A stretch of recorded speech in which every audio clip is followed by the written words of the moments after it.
Hello, everyone. This is part 3 of our 3-part Dungeons and Dragons how-to leading up to BBCon, which starts next Wednesday night with our kickoff trivia and continues Thursday, Friday, and Saturday. Most of the schedule's up. You can find it at wakefieldlibrary.org/bbcon, BEEBECON.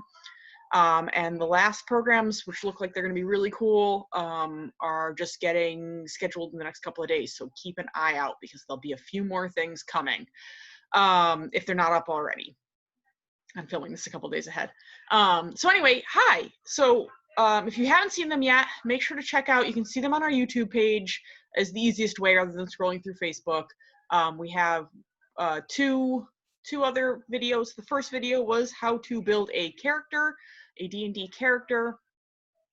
The second one was a sample adventure with my 2 roommates on how to actually play with about 30 minutes-ish of gameplay. We also go over like the dice and all that kind of stuff. I don't have any actual. The first one also uses screenshots of my computer. This one's going to be a lot more simple. This is basically, I have rewatched the last video, and what we're going to do today is talk about if you really want to play D&D and you do not have somebody, and you maybe have a group of friends who want to play, but none of you have ever played before. This is kind of an intro onto how to be a dungeon master or game master, the person who runs the game with very little experience, and to kind of give you a start. And let me explain, just because I think this will make a difference in how I got started. The young adult advisory board that we have at the BB Library, since I started over 5.5 years ago, had been asking me for quite a bit of that, basically since Stranger Things had started, if we could do D&D at the library. And I had heard of D&D, of course, because who hasn't? But I'd never had the chance to play before. And so finally, after much very polite ribbing and pushing, I started to do some research into how to DM, because I didn't know of anybody at the library who could. I didn't really know much about the gaming community at all. And I looked on YouTube and I found videos on how to play D&D. I bought the basic books. I didn't read them. I've read bits and pieces now. I know a lot more than I did. And I bought the starter set. And what happened was that the kids at the library, some of whom are now seniors and even older than that, who've graduated, as well as now we have a whole new crop of like 6th, 7th, 8th graders, we learned together how to play D&D. And that's kind of in a lot of ways, the best way to do it. Because I was not great at the beginning. I'm sure now, even now, like a real experienced D&D DM who has played multiple editions would probably think a lot of what I do is not great. I don't always follow the rules, but it works really, really well, and the people I play with have a lot of fun. They've told me they have a lot of fun playing. So this is kind of how I play it. This is one of the main things that I go with is something called Rule of Cool or narrative rules. It's called a bunch of different things. Those are kind of the people that I watch play D&D and I play with. That's kind of how we refer to it, and the people I've seen on like YouTube who play it. And basically it means that all the rules in the Dungeon Master's Guide and the Player's Handbook are great. But honestly, you're there to collaboratively do storytelling with other people in the room. Presumably people you might know, or at least people that you want to have fun with.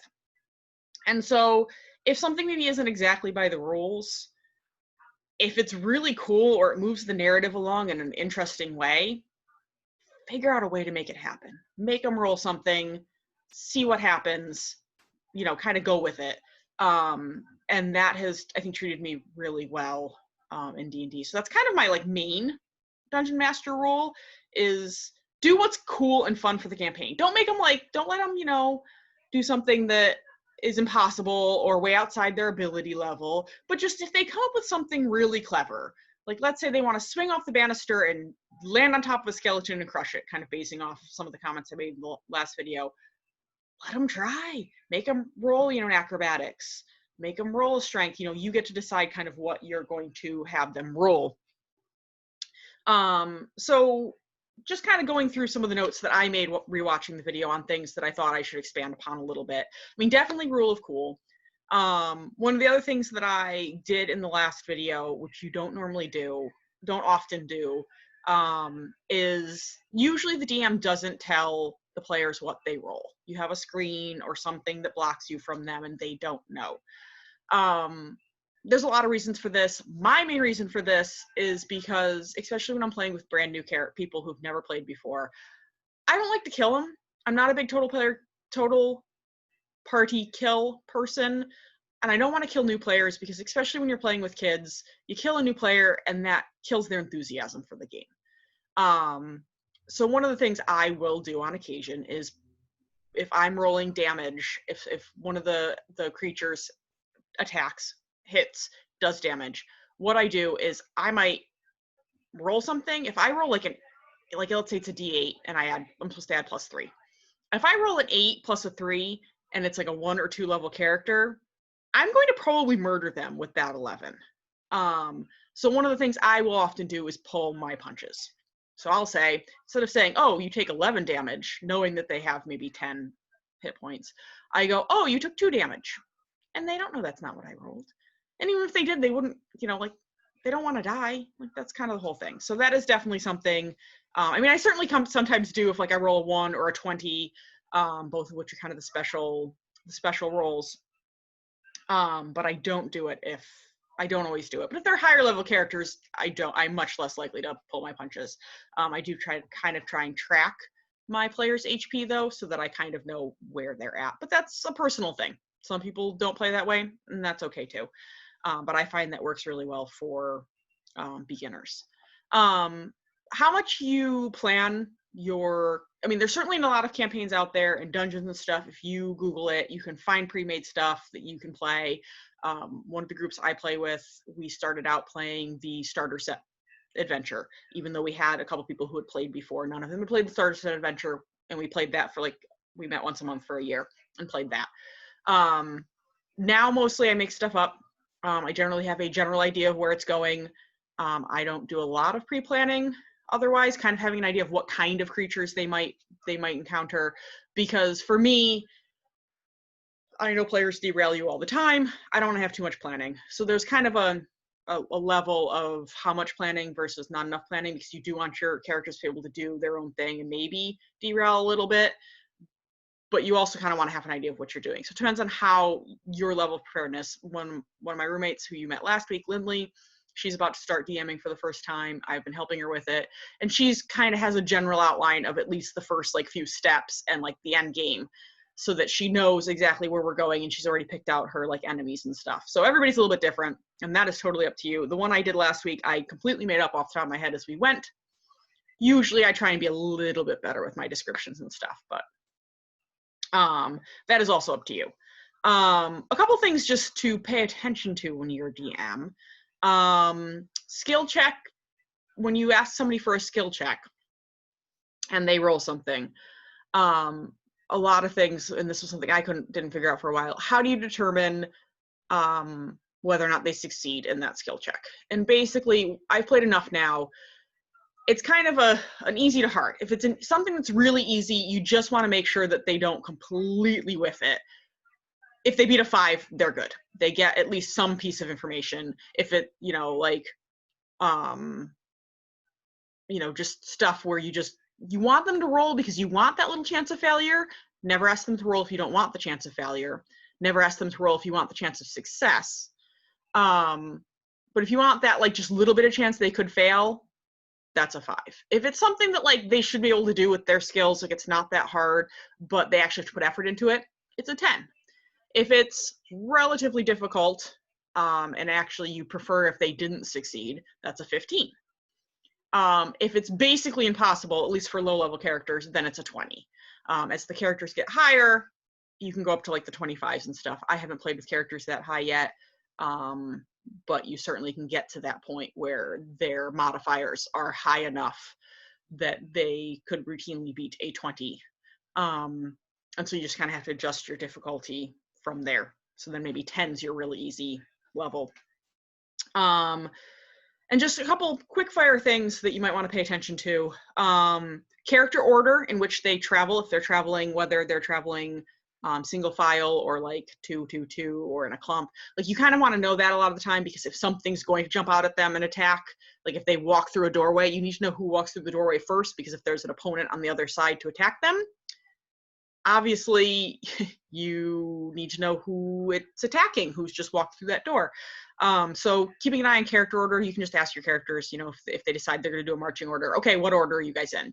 And then like an encounter happens and they're like, okay, we're going to move on. Okay, what order are you in now? Something to just keep.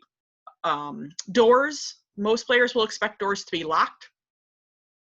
You can absolutely make doors locked, whether it's a magical lock, whether it's just a simple lock, however you want to do it. It's also sometimes really fun as the DM to throw in the occasional door that's shut but not locked, because they will go to a lot of trouble a lot of the time before they realize the door is not locked, and it's hilarious. My players are starting to get wise to this, but it has given me quite a bit of glee over the years. Party splits. Even last week's video, there was a party split. Marina as Enna went one way, Lindley as Gideon went the other way. That was a pretty mild split. Usually I'll follow one half the party for a little while, and then when there's kind of a good stopping point, so like Enna investigated the whole room, and then I was like, okay, I'm going back onto the hall. Okay, cool. Pause there, back up to where Gideon was when you both walked through the door, and then they merge together, back together. Obviously, players can make it a lot more difficult on you and really go every which way, but I found that usually you can find good stopping points after a couple minutes to kind of reset and jump to the other group. Yeah, as I said, only have them roll for something if you want there to be a chance they fail, or you want there to be a chance that they succeed. Anything that you don't want that, don't roll, just say, this is what happens. So, for example, in the video from last week, you know, Gideon walked through the door. Yeah, it was off its hinges, like it was just kind of there. I didn't want her to fail. Like I didn't want them not to get in the building. I wanted them to get in the building. So there was no way I was going to say roll for it, especially where we were rolling the way we were rolling in that adventure, where everyone was rolling very terribly. I didn't want there to be a chance that they failed to get in the building. To move the story along, they needed to get in the building. So be very aware of that. Let's see, what else do I have notes on? Yeah, this was something, actually, a group that I have been following on YouTube for a long time was talking about the other day, and they're level 7-8 now, and one of the things that they mentioned was the use of being able to use character backstories. It's not something I have done a lot, mostly because the main one I ran was based off of I was following a script. It was the booklet that comes with the starter set. And then the adventure that I ended up just running with a different group started out as just a series of one-shots, and then became kind of a campaign that's taken most of the COVID quarantine time. And hold on a second. Alexa, stop timer. Marina, timer. Sorry about that, guys, but I don't want to start over. And so, what was I talking about? I was, backstories. So definitely don't be afraid to use character backstories. Like everyone has kind of made one, usually. They kind of have an idea of what their characters come from. And it sometimes can add some really interesting spice to adventures. I did end up using it in the series of one-shots that became a campaign, and it ended up becoming very character important when I had two characters, only two people could come one week, and so we did how they met, and it ended up being extremely plot important to what happened later in the story. So it is fun to do if you have space within your campaign, and I would definitely encourage trying to make space if you're going to do a campaign to do that. Couple other things. Let's see. Just a couple little nitty-gritty things.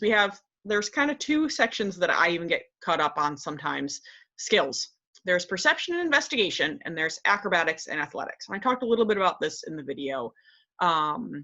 It's kind of there is like a very specific definition. The way I kind of do it is investigation if they're looking for something very specific, like they're looking for treasure, or they're looking for like a book, or they're looking for something. Perception's kind of like, investigation's like if you went to a bookshelf and you rooted all around in it. Investigation's if you stood back in the room and just scanned the room and was like, what do I see? What do I get? What feelings do I get from this room? And then athletics and acrobatics, basically athletics is for me, if you just want to get it done, you want to do something like, you know, fair involving, because it's a strength thing. So it's, you know, involving like just straight up, like trying to like fling a character at another, at a monster, say.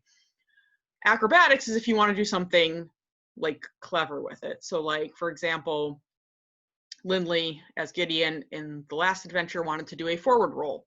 And so that was very much acrobatics, because it involved, you know, doing the form correctly and rolling. And for anyone who's done that kind of stuff, you know it, you have to do it correctly or else you just hurt yourself. So that was very important for that element. So that's why it was in acrobatics. And then I think basically a couple other quick things. Passive perception. It's a good thing to have recorded for your characters, because usually if you ask passive perception, they now know something's coming. But basically passive perception is if they're not, if your players aren't actively on the lookout for something, passive perception kind of determines whether or not they will notice something before it happens. So I used it in the case of the skeleton getting up from the couch and coming to get its helm back from Gideon. And Enna with an 11, so you had to beat a 10 in my brain, was able to hear it coming and get a split second advantage, where Gideon, who had a 10, did not get that advantage because she did not hear it coming. So that's kind of how passive perception works. It's kind of like, how much are you at any given moment without actively perceiving something, paying attention to like what's happening out of the side of your, out of your peripheral vision, or what you can hear around you that might have changed. And then just two more quick things, and then I will wrap this up, that I think are kind of important as you kind of pay attention, that are specific to DMing that we didn't talk about last week. Treasure, figuring out treasure. There are treasure generators online. There's a book called Table Fables, I think it's volume 2, that has a whole lot that you can roll for treasure, which is kind of fun. So like it has all the different gems. So if you're like, oh, I know I want them to find a gem, you roll like a D12 and it tells you which kind of gem they find. I don't think I used it for that, but I have a deck of cards that I have bought that's like the deck of plunder from a company. Those are fun. You have to be careful with them though, because they are sometimes economy breaking, because they have up to like 20,000 gold as one of the options. So you might want to pull things out depending on what level your characters are and what kind of treasure you want them to find. But yeah, there's treasure generators online. So there's, again, just like with a lot of this stuff, you can find a lot of the DMing stuff online. You can find all the monster manual stuff, plus the additional supplementals that have been put out since. And then just challenge level has to do with the monsters that you choose. I'm still not great at it. I'm starting to figure it out. And basically every monster in the monster manual, and I should have brought the monster manual over, has a little thing underneath a lot of the stats that says challenge level, anywhere from like 1/8 to like fairly high numbers. And basically that determines how much XP they get, but what more importantly determines how difficult they are. So skeletons are, and actually I can look this up, D and D5 E skeleton. Let's look up the skeleton. Here's Roll20, which is another one. I mentioned D&D Beyond, but Roll20 also has a lot of the good stuff. All right, their challenge level is 1/4 or 50 XP. So 1/4 means that the two of them could basically each take on one of them and have a pretty good chance of beating it without dying. And that's kind of how it works. You know, something with like a challenge level 7 and a high XP, you got to be a real high level character to beat it. If you're doing first level characters, you're looking at things underneath 1/2. If you have a big group, you could probably do 1/2, or, you know, even maybe 1, because you have a big enough group that the way, as we talked about last time, combat works is they could potentially get like 5 hits into the one creature. But that kind of gives you a base level of giving you an idea of how challenging the creature is. And obviously the more challenging, the more XP they get. So I think that's basically everything. Feel free to drop questions in the comments, either on Facebook or on YouTube. I do pay attention. I will get you questions. I will get to questions. But those are kind of my tips and tricks, I guess, to DMing. You know, kind of the background of what was going on in my brain during last week's adventure. So if this doesn't make sense to you, definitely watch at least part of last week's adventure. You can probably watch like 20 minutes of it and have a pretty good idea of most of the things that I've mentioned. But hopefully that helps. I know there are at least some of our YA regulars who were interested in this kind of thing. So hopefully some of you, this will help you out and maybe get you started. If you have a group and you're just like, I don't know how to DM, we need a DM, we don't have a DM. You don't.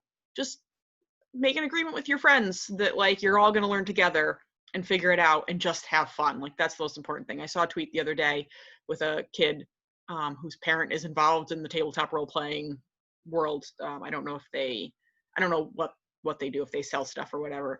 And their kid, who has never read any D&D stuff, had an idea for it, and he and his friends played, and they basically had a dice and no real sense of the rules, and they had fun. And that's really what I think the most important thing about D&D these days is, and what the 5th edition tried to do was make it simpler so that it's very little barrier to access and it's easy to just get in and play. And if you want to play and see how it's DM'd in person, again, BBCon's coming up. We still have spaces left. If you are in grades 5 through 12, we do a D&D every week via Discord. Drop a comment and I get you the information on that so that you can join in. And if you're an adult who's looking how to play, you can both play in BBCon and also keep an eye on our schedule because we're going to be doing some how-to intro level D&D adventures probably over the winter. So keep an eye out for that. And I hope you've enjoyed this and I hope it is helpful. And I will hopefully see all of you at BBCon. Bye, guys.